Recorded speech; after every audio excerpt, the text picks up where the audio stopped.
Selamat siang, sore, malam. Eh, Perkenalkan saya Muhammad Ihsan dengan nomor NPM 2406412373 dari kelas perpindahan Kalor 02. Kali ini saya ingin mempresentasikan tugas PPT tentang pendahuluan heat transfer. Jadi yang pertama, apa sih itu heat transfer? Nah, heat transfer itu proses berpindahnya energi termal dari suatu sistem ke sistem lain karena adanya perbedaan temperatur atau gradien temperatur. Apa sih sebetulnya yang berpindah itu? Nah, yang berpindah itu sebetulnya bukan panas sebagai zat, bisa sebagai zat di konveksi, tapi energi internalnya dalam skala mikroskopik. Jadi mekanismenya atom dan molekul itu eh, ada gerak, di dalamnya, ada energi memiliki energi kinetik. Nah, ketika temperaturnya itu naik, eh, energi kinetik itu semakin besar. Nah, ketika energi kinetiknya membesar, itu dia akan berpindah ke partikel lain yang energi kinetiknya lebih rendah, kan, dan akan menuju ke keseimbangan atau ke equilibrium di eh, energi termal. Kenapa itu transfer terjadi? Nah ya tadi karena sistem itu selalu cenderung untuk menuju keseimbangan atau kalau ada dua benda dengan temperatur berbeda. Begitupun dengan pressure sama eh, terus muatan listrik ini juga sama. Benda jadi logikanya benda panas bakal kehilangan energi dan benda dingin bakal menerima energi dari yang panas sampai temperaturnya seimbang. Nah, eh, berikutnya ada apa aja sih jenis-jenis heat transfer? Yang pertama ada konduksi, dua konveksi, dan ketiga ada radiasi. Konduksi itu perpindahan energi melalui suatu medium akibat adanya gradien temperatur tanpa diikuti perpindahan massa. Nah, kalau konveksi, perpindahan energi itu terjadi melalui aliran fluida dari eh, di mana partikel-partikel tersebut ikut berpindah bersama energi panasnya. Nah, kalau radiasi itu perpindahan energi panas itu dalam bentuk gelombang elektromagnetik yang dipancarkan oleh benda akibat temperatur internalnya. Jadi, contoh sederhana, ketika merebus air eh, dari dari kompor misalkan, radiasi itu panas yang kita rasakan secara langsung dari tangan kita, dari api kompor ke tangan kita, panasnya itu memancar langsung dari api. Nah, kalau konveksi, eh, itu kan air yang ada di bawah itu kan panas ma- karena bersentuhan dengan kaleng langsung.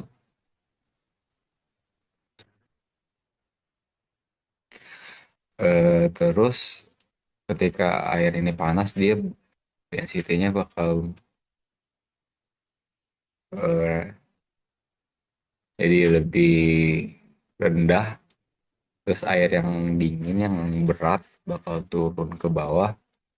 Terus dia bakal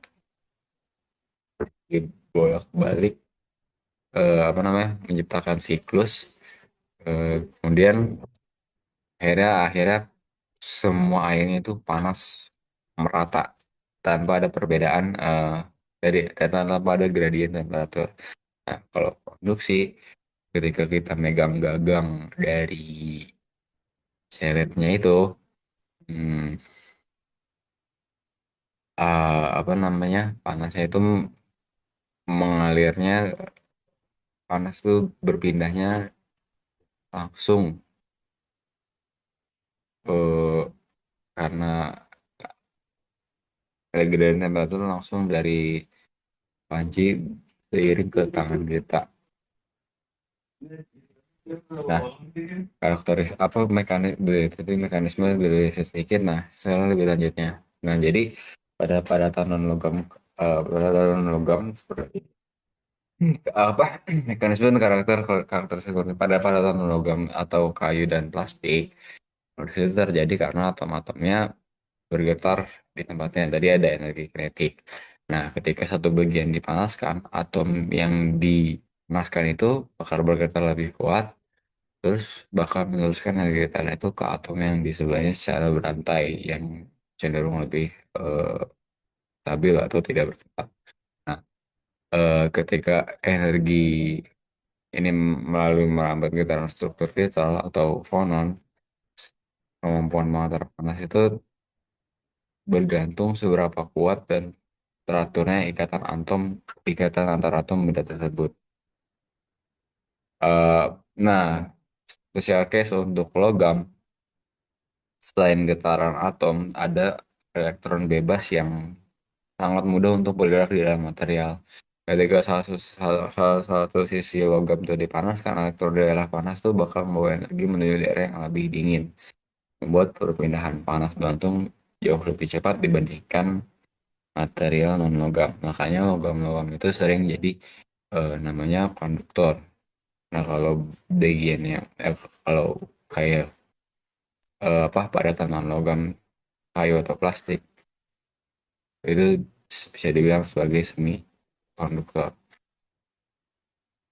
Eh, Berikutnya mekanisme dan karakteristik konveksi. Eh, Mekanisme dari konveksi itu diawali dari temperatur fluida yang meningkat di boundary layer tadi dan bersentuhan langsung dengan permukaan panas. Nah, energi konveksi molekuler naik dan densitasnya menurun dari fluida tersebut karena ada gravitasi. Fluida yang lebih ringan bakal naik dan digantikan oleh fluida yang dingin dan lebih berat sehingga terbentuk sirkulasi. Proses ini disebut konveksi alami karena aliran aliran yang terjadi itu akibat perbedaan densitas dan gaya apung tanpa bantuan alat mekanis lain. Nah, sebaliknya pada ada namanya konveksi paksa.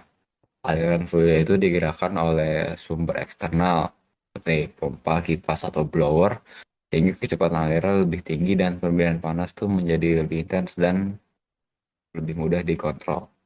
Nah, karakteristik konveksi itu juga dipengaruhi oleh kecepatan alirannya, sifat fluidanya, dan juga besar perbedaan temperatur antara permukaan profilnya tadi ini udah dibahas. Terus densitas kayak sifat fluid itu kayak densitas, viskositas, kapasitas panas, dan konduktivitas termal. Tiap fluida punya karakteristik yang berbeda. Nah, selain itu, jenis aliran juga berpengaruh. Saat alirannya itu laminar, boundary layer terbentuk tuh eh, besar gitu. Jadi, hmm, apa ya, sulit, sulit untuk berpindah. Nah, kalau turbulen, aliran apa boundary layer itu kecil, di panasnya lebih rendah dan di aliran turbulen itu apa ya, arus itu kan kayak teraduk gitu. Jadi panasnya pun juga bisa menyebar secara lebih merata. Kemudian ada mekanisme dan karakteristik radiasi. Nah, radiasi itu sendiri jadi ketika energi internalnya suatu benda itu dipancarkan dalam bentuk gelombang elektromagnetik akibat getaran dan percepatan partikel bermuatan di dalam material tersebut.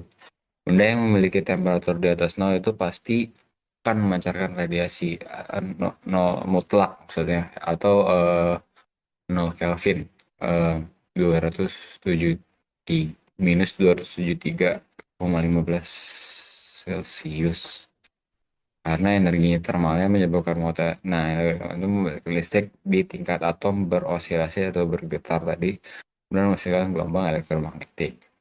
Radiasi itu dipengaruhi juga oleh temperatur dan sifat permukaan material. Makin tinggi temperatur suatu benda, makin besar intensitas energi radiasi yang dipancarkan. Nah, selain temperatur sendiri ada sifat permukaan seperti emisivitas. Emisivitas itu kemampuan benda untuk menyerap eh, panas, menyerap radiasi. Sorry. Jadi permukaan yang gelap dan kasar umumnya memiliki emisivitas tinggi dan yang halus itu mengkilap dan halus dan mengkilap cenderung memiliki emisivitas rendah dan memantulkan radiasi.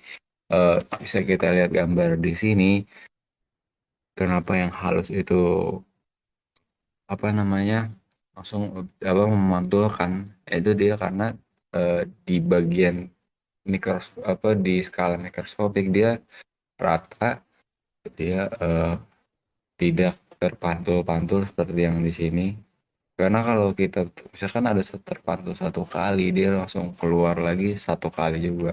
Tapi karena terpantulnya di sini, kalau permukaan kasar itu di skala mikroskopiknya itu terpantulnya bisa berkali-kali, jadi set set set set set, jadi kena semuanya di dalam sini, nggak langsung keluar lagi balik. Nah, di beberapa kasus kalau bendanya itu transparan, energinya bisa diteruskan tergantung sama panjang gelombang. Nah, panjang gelombang itu yang kita tahu dari yang paling panjang gelombang yang panjang itu dari gelombang inframerah sampai ke paling tinggi ultraviolet.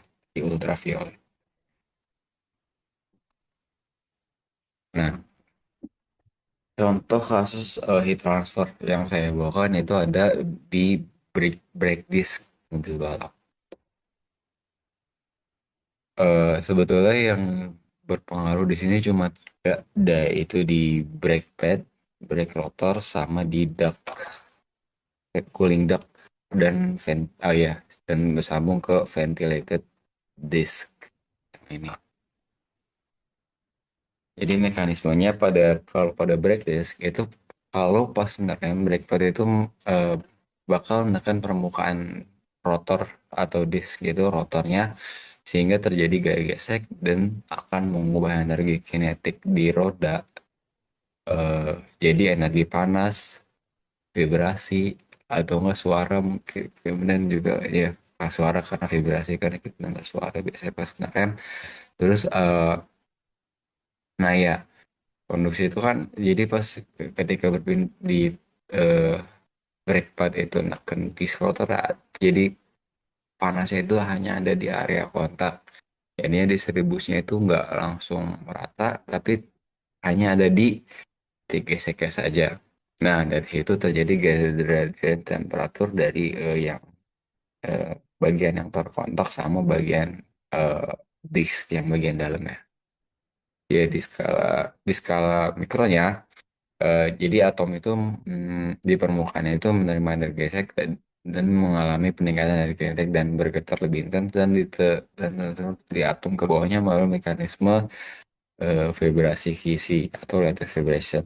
Ada material logam yang kita tahu break break di situ itu eh, material kebanyakan logam.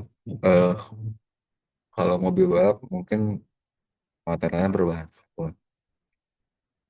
Eh, Elektronnya itu bebas membantu jadi bebas dan bisa membantu energi lebih cepat ke bagian dalam disk yang di dalam.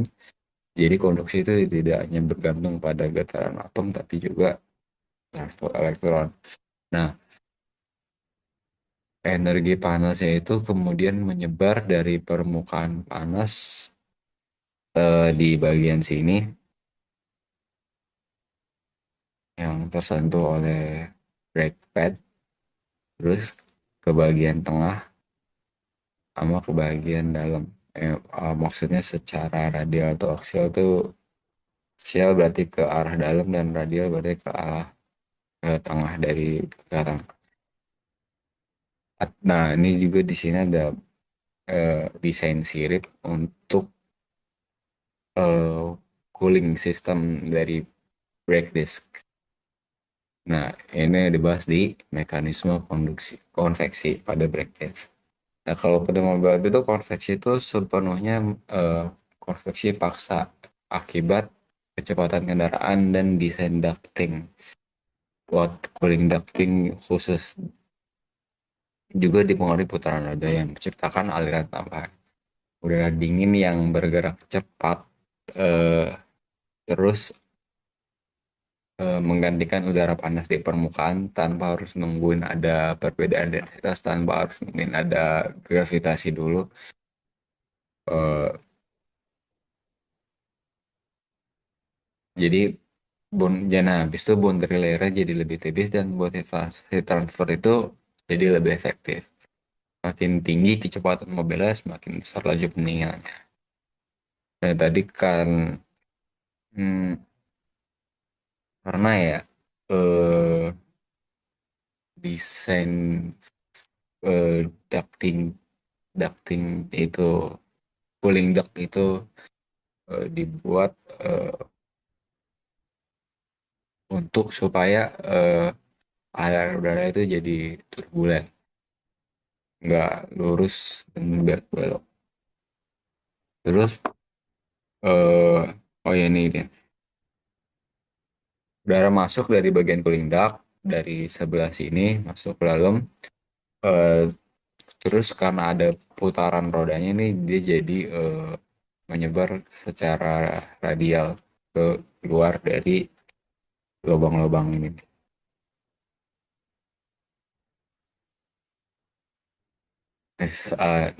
Jadi konsepnya seperti kayak pompa sentrifugal kecil yang meningkatkan aliran udara internal dan memperkuat pendinginan seiring tambahannya kecepatan mobil. Nah, yang terakhir ada mekanisme brake disc, mekanisme radiasi pada brake disc. Jadi kalau radiasi ini kan hanya sedikit dari eh, heat transfer yang terjadi di brake disc. Walaupun pada kenyataannya sangat membantu juga untuk mengurangi panas di disk, nggak dari nggak dari sistem cooling dari ya apa sistem ventilated disk, cooling ventilated untuk ya yang panasnya dibuang dari konveksi atau enggak secara konduksi yang di panasnya itu ditransfer ke bagian dalam dan ke bagian luar. Nah, kalau pada breakers nih eh, jadi permukaan yang panas itu memancarkan energi dalam bentuk gelombang elektromagnetik, terutama inframerah. Ketika panasnya itu makin tinggi, makin besar energi rahasia yang dipancarkan sampai kalau kita lihat di sini dia bisa nampilin warna merah kayak eh, karena gelombangnya itu apa ya makin pendek. Jadi gelombangnya makin pendek, jadi kita bisa lihat di sini dari tadinya cuma infrared nggak bisa kita lihat sampai gelombangnya memendek, akhirnya punya warna kemerahan dan warna kekuningan.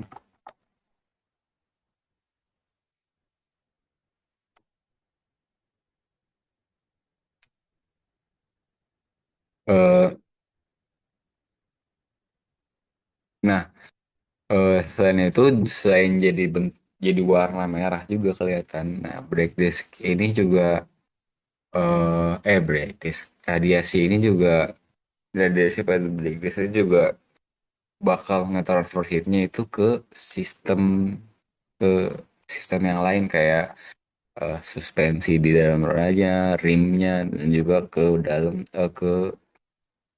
diserap juga ke ban ban mobil tersebut.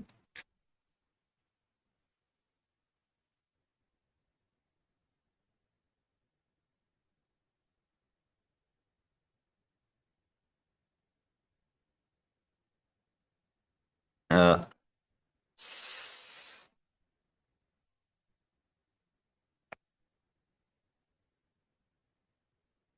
Sekian presentasi yang saya sampaikan, kurang lebihnya mohon maaf.